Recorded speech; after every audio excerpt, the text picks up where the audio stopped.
Welcome back to another episode of What Are You Made Of with your boy, the unstoppable Mike C-Roc. I am in the house today with a friend of mine from Clubhouse. Those of you on Clubhouse may have heard of her. And I'll introduce Tal in a second. However, before I do that, I want to welcome everyone. I want to thank you for your viewership, your listening to the What Are You Made Of podcast, and your continued support for everything that I do in the mission that I'm on, which is all people are unstoppable to live in the life of their dreams.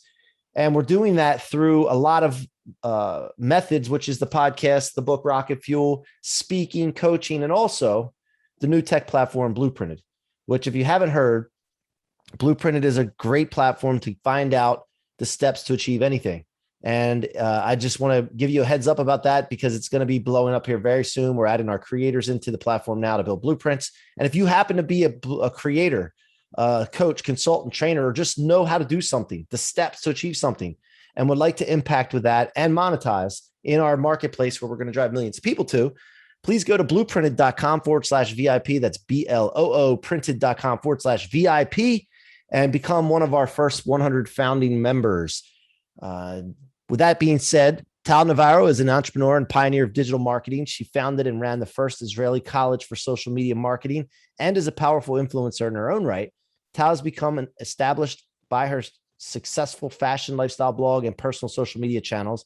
Over the last 10 years, she has been consulting, lecturing, and teaching digital media strategy, content creation, and web promotion for major firms, startups, senior management, and business leaders.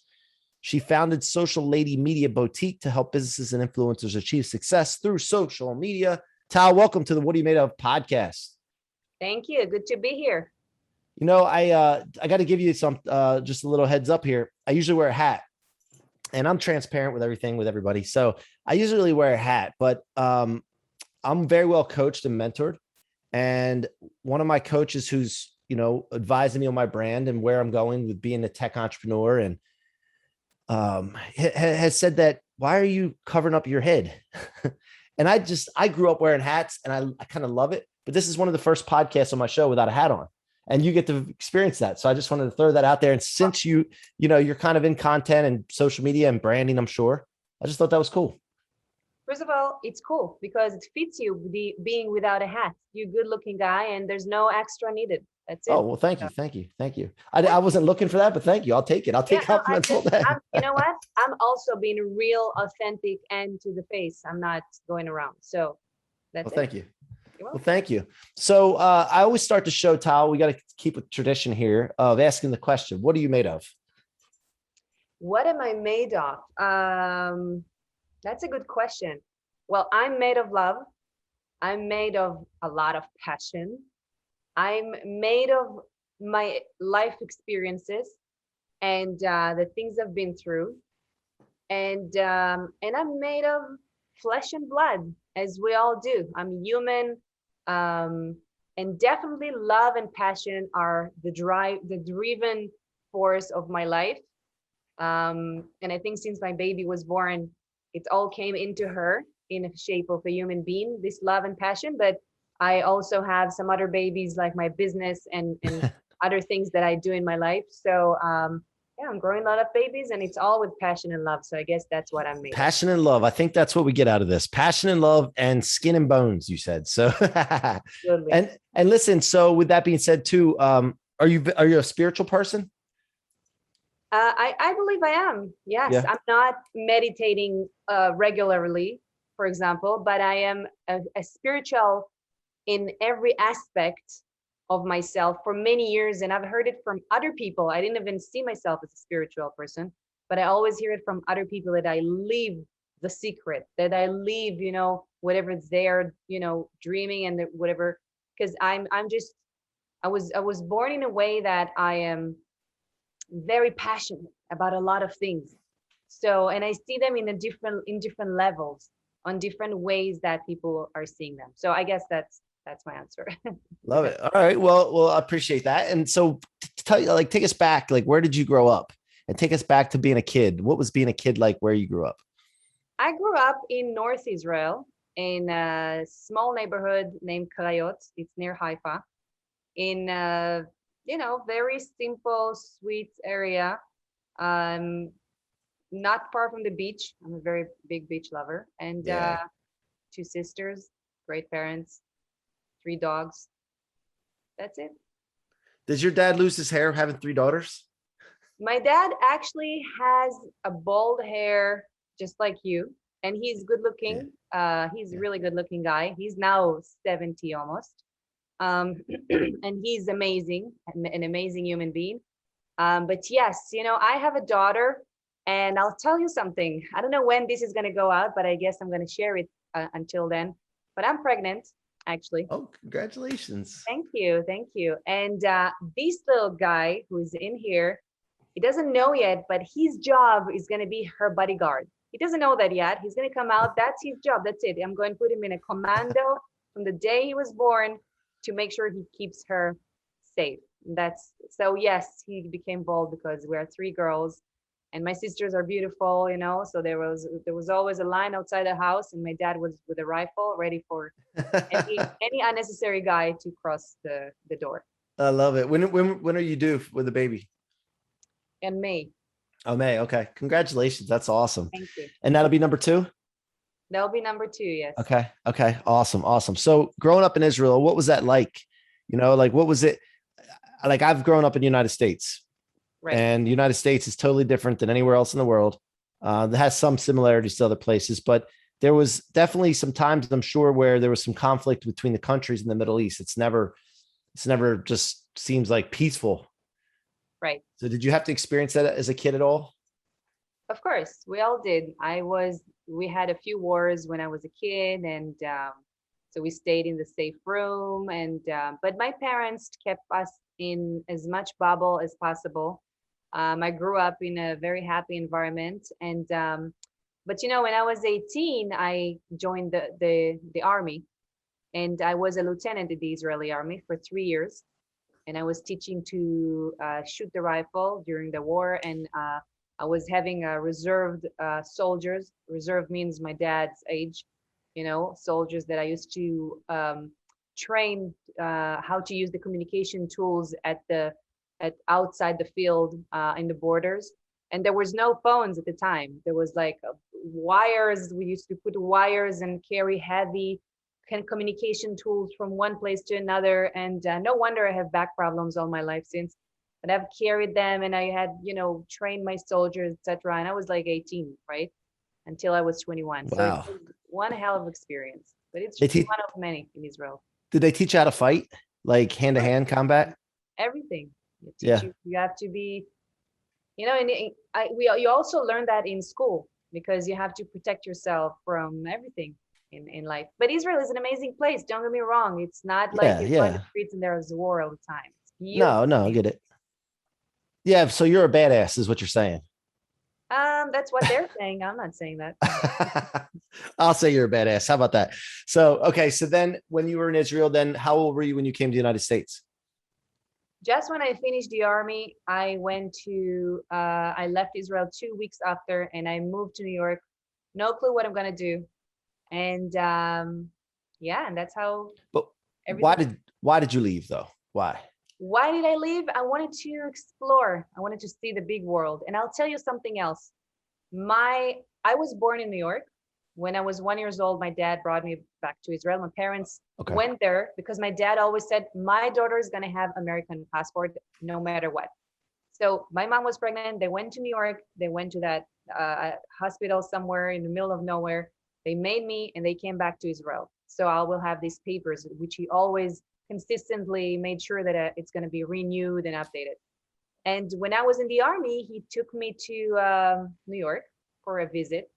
And he said, listen, my baby, you always have home in Israel, but this is your second home. We don't have papers. He's always dreaming to have, to be in America, the endless opportunities country or whatever for him. And, but he said, you can be here. And I said, you know what, maybe I'll try after the army to go travel. Everyone goes to India, to Asia, to travel, backpacking. I decided I'm going to New York to start my business because I wanted always to be independent since I was very young. I was always mature. I was always working since I'm 6 years old to my own money. And not that, of course, my parents didn't force me. I would just wanted to do that. Yeah. And yeah, and I moved to New York. And right after the army, and that's it. And then, I started my journey. After 3 months, I opened my first ever company. It was plumbing and constructions company in New York. Had no freaking idea what I was doing. Whoa, whoa, whoa. You said construction company? Constructions company. I met this guy. We fell in love. He was a plumber. I'm like, you know what? Let's make a business out of it. And I'm like, and I don't know anything. And he said, yeah, why not? So we moved to Manhattan and we opened a business. I was doing everything behind the scenes. I was even doing marketing without even knowing I'm doing marketing.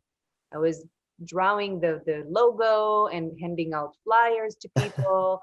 There was no internet, there was nothing, and everything was handmade. And I was with all the papers in front of the government or whatever needed to be done. And he was the plumber. But it didn't last long. It was like a year and a half. But that was my first experience in New York for making money and building my own thing. And it was my first experience in life for building my own business, my own freedom. What do you remember? Do you remember what you paid for rent back then in Manhattan? What I was paid, you said? No, what you were paying for rent for housing? Much less than what it is today. I don't remember. Yeah, I Shit, didn't know if you remember. 21 years ago, yeah. I'm that Yeah, old. yeah, Um, but I bet you have it in there somewhere. I was just curious what it was though. New York, Probably around 20 a years ago, thousand or something and it for was rent. like a little apartment place, Yeah, it or was like apartment, probably a two-bedroom or one and a half or something that I used to yeah, live in the city. I lived in 46th and 8th, like on the Times Square. Like I was right. blown up. I felt the wealthiest, most successful human being. I went in the streets. I felt like I have a red carpet under my legs. I was like, I'm in New York. I'm making my own thing. That this is, I was flying high, really.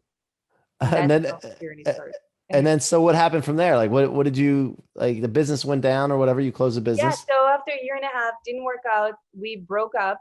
We actually got married at some point and then we got divorced, but that's a different story. And then I spent almost 3 years in New York, and then I had like almost a year. I was looking for myself, I having a blast, suddenly I was single, having fun. And then I moved to India. I went to India backpack, traveling 6 months by myself from north to What? south. I did all What? India by myself. I was 23 at the time, and it was a magical, crazy trip. There's a whole conversation about that, but I have gone through a lot of things by myself. There was no internet, like there was barely internet. That you had to find those big computers to communicate with my family. They didn't know I was somewhere in India. I could disappear. No one would ever know where I was because I was in crazy places. And after this trip, I went back to New York. And long story short, I started to go to MySpace. So MySpace was the first step for the social Yeah. media, engagement or social media in my life. And I met a guy on MySpace. I met a bunch of them at the beginning, fake accounts that I fell in love with this beautiful model. It was a fake account or whatever. But then someone approached me, French guy, older than me, like 15 years, lives in a Caribbean island somewhere. And he approached me and he asked me if I want to have a cup of tea one day. And I was in New York at the time. And we exchanged, I decided to reply to him. I didn't even see his picture. I just saw the Caribbean islands and we started to chat. Long story short, like 5 days after we chat, and the chat was on emails, right? There was no chat, like there was Yep, nowhere I to chat. remember. Yep. And after 5 days, we decided we're going to go on Skype. The Skype just came to the world. There was Skype at the time. Yep. And I barely saw him, but I told him, listen, man, I don't know where you live. I don't know who you are, but I don't know where's the island you live on, Anguilla, whatever it is, but I'm coming. And he said, oh, oui, okay, why not? You have extra room. And I said, I don't care about extra room. I'm going to sleep on the beach. I just come to see the island. I don't care about this guy. Long story short, I took a backpack, called my sister. I told her, listen, I'm flying to this island. It's not even on the map. It's that small. It's near Saint Martin, if you know. Everyone knows Saint Martin. Yeah. Yeah. So it's near that. It's called Anguilla. I told her, listen, I'm flying for this guy. I'm going to sleep on the beach. If I'm not calling you in 3 days, tell mom I'm on this island and call the police. Okay? Do me a favor. And I just took a flight. I went to meet my ex-husband, my second ex-husband, which we Well, fell in love. Wait a minute. So when did Skype have video then, or was it a call, just a phone It call was kind a of? video, very blurry, Okay. like very blurry, like really the beginning of it. And yeah, and then I moved to the islands, and I met this guy. We fell in love. Long story short, we opened a business together. It was kitesurfing equipment dealership that became a huge success, because that's when I started to really dive into social media, digital marketing. I built website by myself, autodidact, learning coding and graphic design, and he was a photographer and a graphic designer as well. So he was mainly doing the graphic design, but I learned everything with him. And then I learned how to build websites, the SEO section and all these things. Gary Vaynerchuk was just at the beginning of everything, and I was already crazy on him, at the time. It was one of my first like mentors online, etc. So yeah, so it's like it's a journey. And then we made a very big company for kitesurfing equipment, and we used to travel in the Caribbean islands. We got married on the islands, and we traveled in the islands, and we took a lot of pictures and art and created articles. And there was no other kitesurfing equipment website out there. That we were like one of the first, so we were very big, and we made a lot of money because we created like an e-commerce, but everything by ourselves. There was no editor like Wix or WordPress. There was nothing. We did everything by ourselves, and we were like middlemen. We didn't have even inventory. We just had our own equipment for kitesurfing because we were surfers. And yeah, we were writing in forums. Remember, there were forums like where you write down, Yep, I don't know who remember. is the person, there's no name, it's anonymous. But everyone knew this Israeli kitesurfing girl from the Caribbean island who lives with this French guy and traveling the world and sharing their stories and pictures. And yeah, so we spent 3 years in the Caribbean islands, like Tarzan and Jane, in this abandoned island, and running our business, which was a huge success at the time. Was amazing, amazing times, amazing journey. And then we moved to Florida for 2 years. And then I had a tragedy, a family tragedy. But it's another story, so I don't know if you want to hear that. Yeah, bring it. Come on, man. I'm getting into this. Like, I want to hear what happened. But so my mom got sick, and I left everything. I moved to live with her in the Haifa in the North Israel. I moved in with her. I moved in to take care of her. And and the company was online thing, so it was okay. We kept on running it, but our marriage just didn't survive that. And Yeah, she, because you guys separated physically, were away from each other, right? right, that's it. We were Yeah, away yeah, from each other. He couldn't stand being away from me. yeah, It's a yeah, long story, but it's yeah. whatever. I get And it. I get it. yeah. And like, so he wasn't that supportive. He didn't know how to deal with this, and I was I see my mother dying in front of me, and all I want to do is be with her. I don't care about anything else. Like, Right. and it's different cultures, also different ages, everything was, so it was very hard. So when she passed away 6 months after, um we tried to save the marriage. It didn't last, and I moved back to Israel, and I just literally started from zero, because I left the business. It's the kitesurfing equipment in the Caribbean. It's not really something I just left him. I just left him everything. We had a big fight, separation, whatever. So I left him, and I just came to Israel and restarted from zero. And but now it's a different long story. So I don't know if you want to Yeah, hear that. so how old were you when you went back to Israel? How were I? How old were you when you started I over? was 29. 29. Okay. So you were still young age there to start over, and it's not like the end of the world. Yeah. Well, for Yeah. me, I lost my husband, my mother, my freedom in the Caribbeans, and I moved back to Israel and to a shared apartment with roommates. Like, what? I never had a roommate in my life, and I moved to Israel. I had no idea how to I didn't even know Israel since I was a young kid in the north. I moved to Tel Aviv. It was like to move to New York for me, because I'd Right. never spent time in Tel Aviv. Anyway, it was a really hard times, but you know, I built myself from scratch. And short time after, I established the first digital marketing department in Adler Homsky. It's the second largest advertising agency in Israel. So just when I came to Israel, I started to go to conferences, and I started to write a lot on Facebook about my adventures, about things I've been through. And I started to have a lot of followers, a lot of likes and friends and all this. And Facebook was new in Israel, it was brand new. Mm-hmm. So I became pretty famous for like an influencer, someone who's writing a lot about her adventures. Like I came from nowhere. And I was invited to that agency, to that advertising agency to establish and run the digital marketing department, the first one ever, because the Facebook just, people didn't understand about why this girl is taking picture of her computer. I can see the table. It's so private. People would tell me it's so private. Right. To see your Right. room. It was so weird that I took picture in my room. Oh my God, you see my room. Anyway, yeah. Anyway, long story short, I did it for 1 year, and then I was great, but I needed my freedom. I couldn't work in an office. And I left and I established the first college in Israel for social media. And that's when I became famous in Israel. That's when I became like big, like it was everywhere on the news, and I was interviewed. People didn't understand. Why would anyone go to learn about Facebook? Who cares? Right. Like, what Right. is it going to do to us? And what is the secret and whatever. And I came and I had all the biggest companies in Israel coming to our school. We had 6 branches all over Israel, and I had four people, the sales team, and I had so many lessons from that. From I had partners that were, well, I'm not even going to go into it, and just so many lessons from that experience. And 2 years So, after, actually, we sold it, which is great. I didn't do a big exit, but it's because we had a lot of issues, but it was great. We sold it, and I became an expert, speaking in a lot of places, and consulting and teaching and lecture about that, like a one-woman show.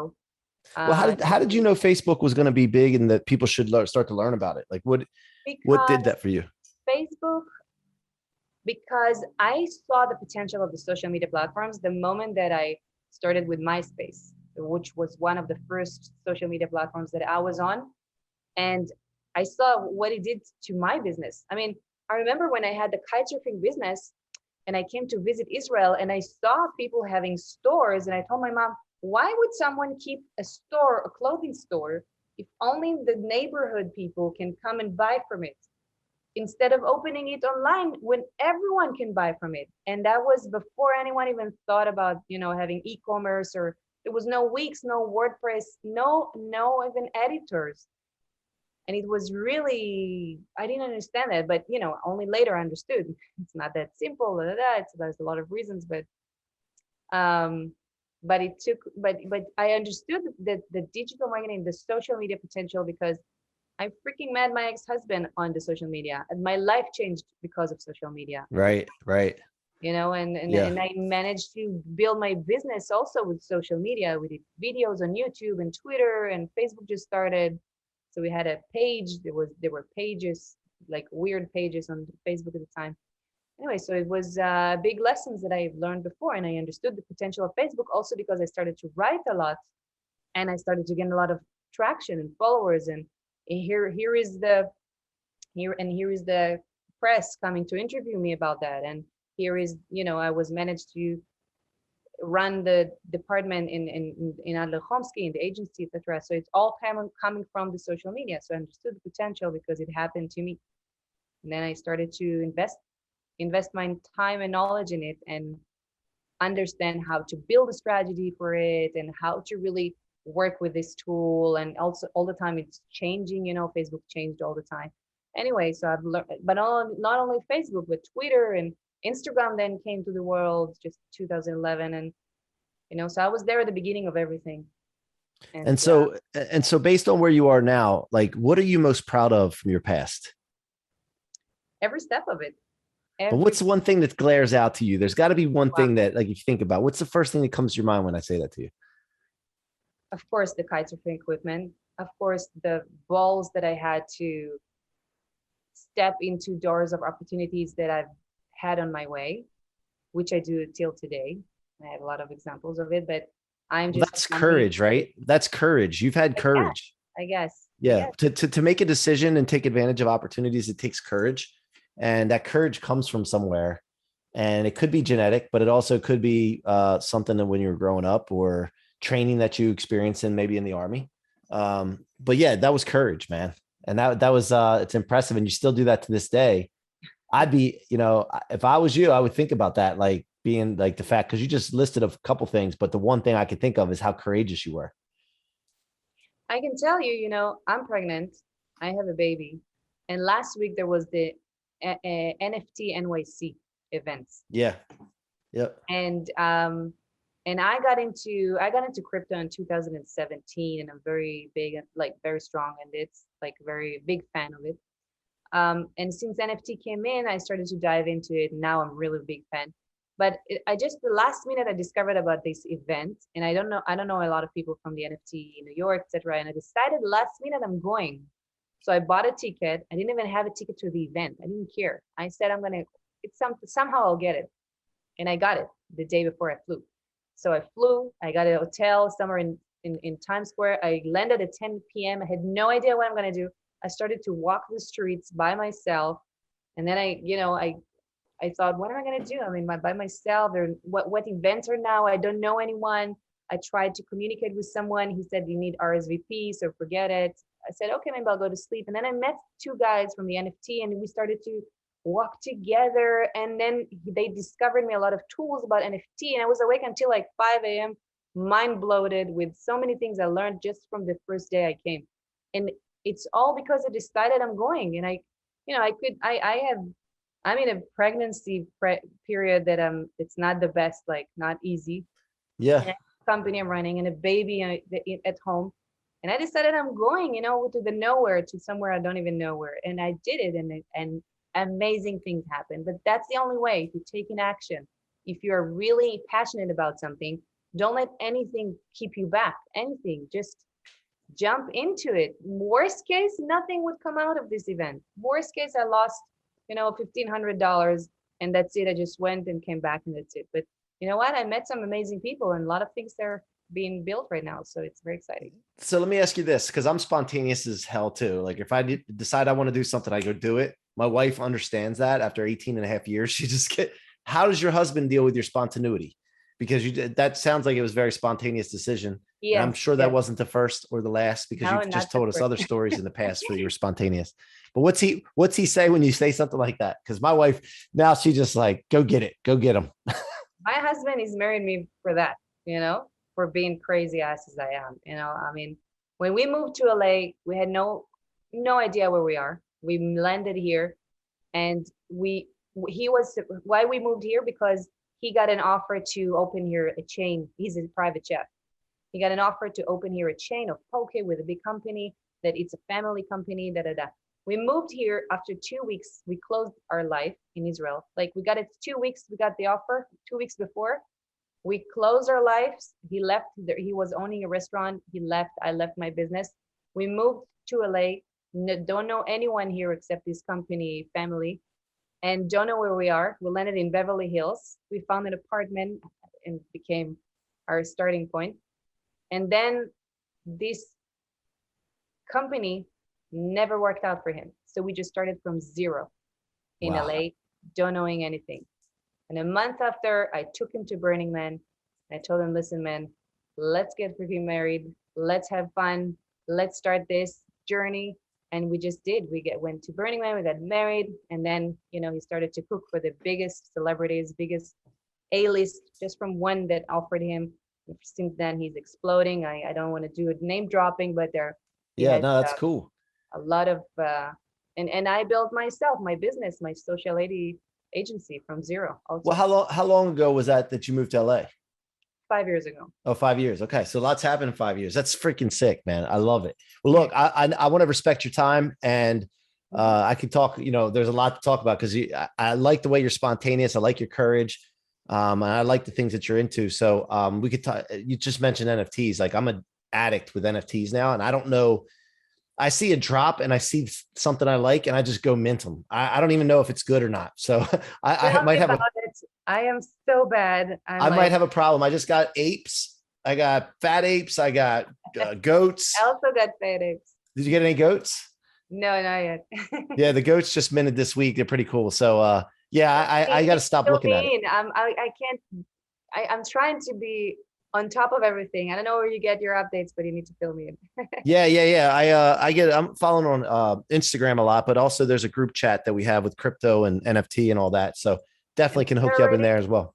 Okay, great. Yeah, we'll take care of you on that. So Tal, I want to thank you for coming on the What Are You Made Of show today, sharing your history, your ingredients that have gone into making who you are, and where's the best place for people to reach you? Just pick. By the way, tomorrow I have the room on Clubhouse about NFT, so you're welcome to join. Okay, yeah. I'll be traveling to Scottsdale tomorrow, so depending on my Okay. schedule, what time is it going to be? It's 9 a.m. No pressure, LA time, but any other time. I'm doing rooms twice a week All permanently. right, yeah. Let's get into it, man, because I got the bug. It reminds me of baseball cards back in the day when I was a kid, and I'd open the pack up to see what I'd get, and so it's feeding Exactly. something, you know. So, Exactly. but yeah, so guys, go check her out. What's your Instagram handle, Tal? It's Tal Navarro 1. Tal Navarro 1. Go find her. Go engage with her. If you need any help with any of this stuff that she just talked about, content, marketing, social media, go reach out to Tal and tell her that you saw her here on the What Are You Made Of podcast. Thank you so much, Tal. Thank you all for listening and watching. Keep coming back. And until next time, be unstoppable.